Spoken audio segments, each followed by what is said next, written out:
कोल्हापुरात शासकीय औषध निर्माता कर्मचारी संघटनेतर्फे 25 सप्टेंबर 2024 वर्ल्ड फार्मसी डेचं औचित्य साधत 2 ऑक्टोबर रोजी विविध कार्यक्रमांचे आयोजन करण्यात आले होते। या कार्यक्रमास MS पाटील अध्यक्ष, शाहू गव्हर्नमेंट बँक आणि वक्ते प्रकाश इनामदार यांची प्रमुख उपस्थिती लाभली। या कार्यक्रमाअंतर्गत शासकीय औषध निर्माता कर्मचारी संघटनेचे पदाधिकारी, सदस्य आदींकडून मिळून भव्य दिव्य अशा कार्यक्रमाचे आयोजन करण्यात आले होते।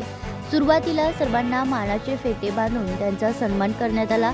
त्यानंतर अध्यक्ष पदाधिकाऱ्यांचे मनोगत संपन्न झाले। यामध्ये संघटनेचे भरभरून कौतुक करण्यात आलं।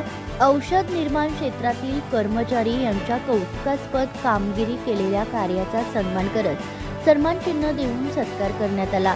दरम्यान सर्वांनी एकत्र मिळून स्नेहभोजनाचा आनंद लुटला। त्याचबरोबर गाण्याची आवड असणाऱ्या कर्मचाऱ्यांनी कराओकेद्वारे आपल्या गायनाचे कौशल्य सादर केले। या कार्यक्रमात जिल्ह्यातील सर्व औषध निर्माण अधिकारी मोठ्या संख्येने सहभागी झाले होते।